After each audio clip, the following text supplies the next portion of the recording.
Hello friends, எல்லாருக்கும் வணக்கம். நம்ம இன்றைக்கி ரொம்பவே டேஸ்டியான மட்டன் ஆசாரி வறுவல் எப்படி செய்யுதுன்னு பார்க்கலாம். இது செய்யறதுக்கு ரொம்பவே கம்மியான இன்க்ரீடியன்ஸ் தான் தேவை. வெறும் சின்ன வெங்காயம், காஞ்ச மிளகாய், கறி, எண்ணெய் இவ்வளோ தான். இது வச்சு நம்ம இந்த ரெசிபி ரொம்ப சூப்பராக செய்யலாம். இது எங்கள் ஊரில் மட்டன் ஆசாரி வறுவல்னு சொல்லுவாங்க. எந்த ஒரு மசாலாவும் சேர்க்காமல் செய்கிறது தான் இதோட ஸ்பெஷாலிட்டி.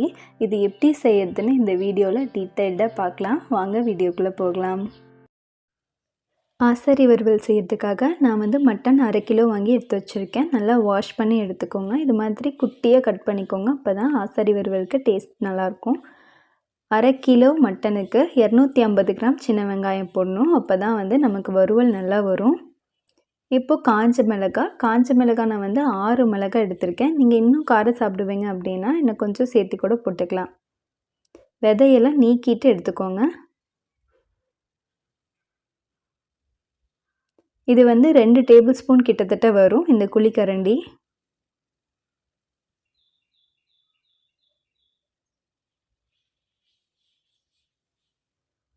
நான் 4 குழிக்கரண்டி எண்ணெய் எடுத்திருக்கேன். ஏன்னா எண்ணெய் நல்லா சேர்த்தா தான் வறுவல் நல்லா ருசியாக வரும். கடுகு பொரிஞ்சதும் கருவேப்பிலை போட்டுக்கலாம்.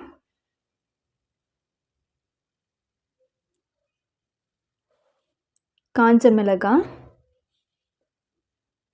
விதையை நீக்கிட்டு சேர்த்துக்கோங்க.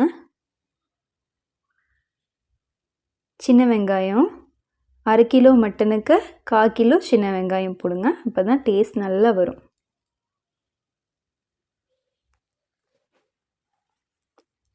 இப்போ மஞ்சள் தூள்,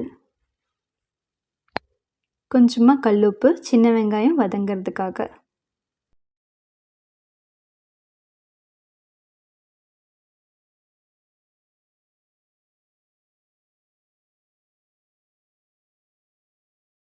சின்ன வெங்காயம் நல்லா வதங்கட்டும். ஒரு 2 நிமிஷம் கழித்து பார்த்திங்கன்னா ஓரளவுக்கு வதங்கியிருக்கு. இதுவே போதும். நம்ம கறி சேர்த்து வதக்கும் போது இது ரொம்ப நல்லா வெந்து போயிடும். அதனால் ரொம்ப வதக்கணும்னு அவசியம் இல்லை. இப்போ கறி எடுத்துக்கோங்க.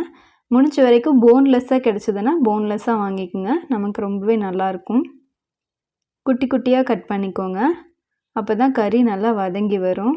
ஏன்னா இதில் நம்ம அதிகமாக தண்ணி சேர்க்க மாட்டோம். அப்படியே அந்த கறியில் இருக்க தண்ணியிலேயே அது வதங்கும். லாஸ்ட்டாக நமக்கு தேவைப்பட்டால் நம்ம ஊற்றிக்கலாம். அதுக்காக தான் நம்ம குட்டி குட்டியாக கட் பண்ணுறது. இப்போது தேவையான அளவு உப்பு சேர்த்துக்கலாம்.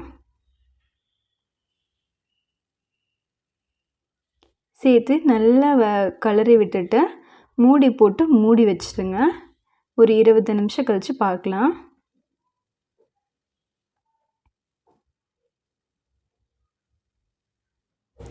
மீடியம் ஃப்ளேமில் வச்சிட்டிங்கன்னா நல்லா இது மாதிரி தண்ணி விட்டு நல்லா வெந்திருக்கும். பார்த்திங்கன்னா அவ்வளோ தண்ணி இருக்குது பாருங்கள் மட்டனில். இந்த தண்ணியெல்லாம் நல்லா வத்துற அளவுக்கு நம்ம வறுவலை வறுக்கணும். நல்லா வற்றணும் இந்த தண்ணியெல்லாம்.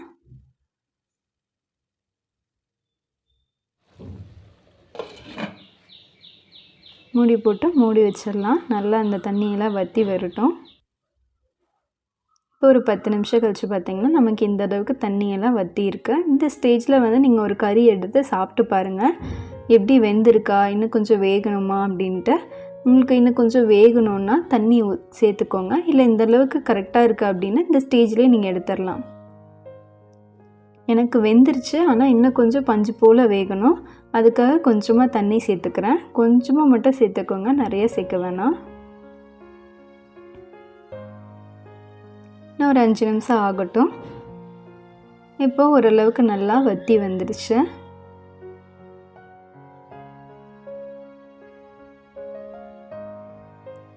இந்த ஸ்டேஜில் எடுத்திங்கன்னா தான் உங்களுக்கு சாப்பாடு கூட போட்டு சாப்பிட ரொம்பவே நல்லாயிருக்கும். இன்னும் கொஞ்சம் வற்ற விட்டிங்கன்னா உங்களுக்கு சாப்பாடு கூட சேர்த்து சாப்பிட அவ்வளவு எசவாக வராது. இப்போ நம்மளோட அருமையான மட்டன் ஆசாரி வறுவல் தயாராகிடுச்சு.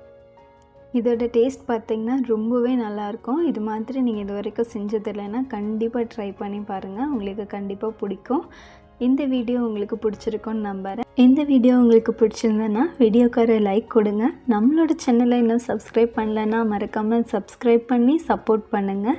அண்ட் வீடியோ எப்படி இருந்ததுன்னு கமெண்ட்டில் சொல்லிட்டு போங்க. தேங்க்யூ.